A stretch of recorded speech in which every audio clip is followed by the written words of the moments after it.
예, 마지막 순서 비하인드 뉴스를 시작하겠습니다. 이성대 기자가 나와 있습니다. 자, 어서 오세요. 첫 키워드는요? 네, 첫 번째 키워드입니다. 꼭 그랬어야 했냐라고 잡아봤는데요. 예.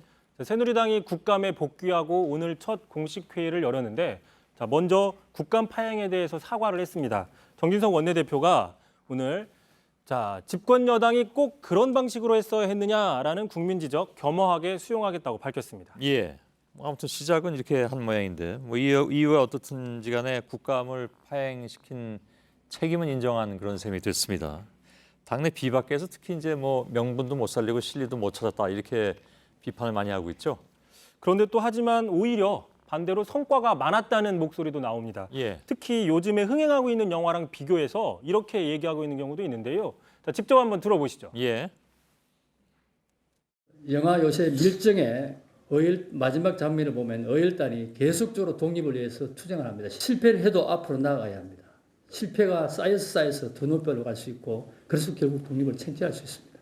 그래도 우리도 지금의 당장의 성과는 없다고 하지만도 결국 나중에 언양의 중립성 확실하게 자리 잡으리라 저는 생각합니다.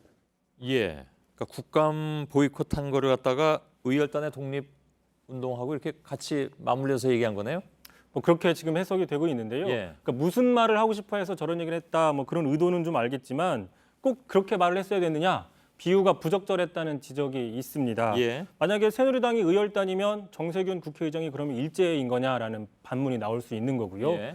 또 참고로 의열단은 사회주의 계열의 무장 항일 단체인데 그 단장이죠. 약산 김원봉 단장이 최근에 흥행하고 있는 영화들 뭐 밀정이나 지난해 천만 영화 암살 같은 경우에 주요 배역으로 등장해서 다시 사회적으로 주목을 받고 있는데요. 예. 자, 그런데 그 지난해죠. 국정교과서 추진 과정 당시에 이 김원봉 관련된 기술이 축소되는 거 아니냐는 지적들이 있었고요. 실제로 교과서 고시가 확정된 이후의 기사를 보면 고시를 보면 이런 얘기가 있습니다. 사회주의 무장 독립운동단체 활동을 더 많이 기술했다고 지적하고 있다. 따라서 최근 재평가받고 있는 김원봉 등에 대한 분량이 축소될 가능성이 있다는 기사도 나옵니다. 예. 결국에 새누리당이 본받자고 얘기하고 있는 의열단이 정작 국정교과서에서는 홀대받을 가능성이 있다라는 또 얘기도 나옵니다. 예. 아무튼 결과적으로는 잘못 인용했다 이런 지적이 나온다는 얘기군요. 자, 국정교과서가 지금 그 다음 달에 공개되죠? 그 내용이. 그렇습니다. 예. 그때쯤이면 또 내용에 따라서는 논란이 재점화될 가능성이 얼마든지 있는 그런 상황이기도 합니다. 다음 키워드는요? 자, 두 번째 키워드인데요. 전경련을 정조준했다. 야권의 이야기입니다. 야권이 예. 오늘 약속이나 한 듯이 전경련에 일제히 집중 포화를 퍼부었는데, 자, 우상호 민주당 원내대표, 자, 전경련은 정권의 모금책, 기동민 대변인은 기업의 주머니를 털고 있는 돌격대다.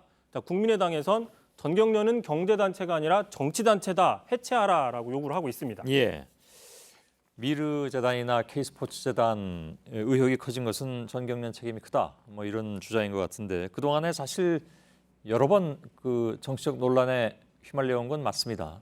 그렇습니다. 뭐 여러 가지 있는데요. 보시는 것처럼 요 근래 미르와 K스포츠 재단 이전에도 자칭 보수 단체죠. 어버이연합에 자금을 지원했다는 의혹 저희 그 JTBC가 보도를 한 적도 예. 있었습니다. 또 지난해 산하단체인 자유경제원이 국정교과서를 적극적으로 지지해서 또 정치적인 논란이 있었는데, 자, 국민의당 정무위원들에 따르면 회원사인 기업들도 정치적인 논란에 불만을 토로하고 있다고 합니다. 예. 자, 그런데 전경련이 해체가 되면 기업들이 울며 겨자 먹기로 마치 준조세처럼 돈을 낼 필요가 없기 때문에 법인세 인상의 명분도 쌓을 수 있다는 게 야권 일각에서는 또 나오는 분석입니다. 예. 차라리 법인세로 내는 게 더 떳떳하지 않느냐. 뭐 이런 그렇습니다. 논리겠죠.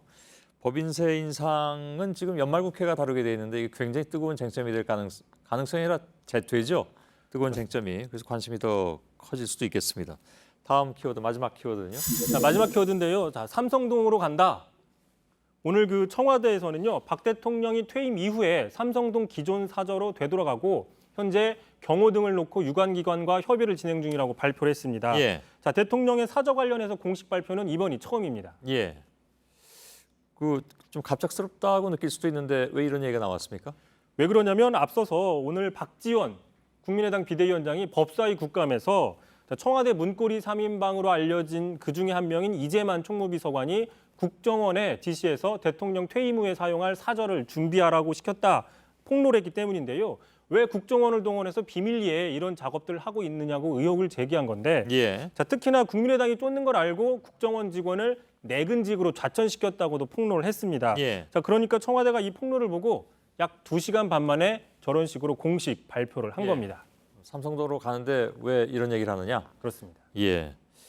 박지원 비대위원장이 또 어떤 얘기를 할지 궁금하긴 하군요. 비하인드 뉴스 이성대 기자였습니다. 수고했습니다. 예.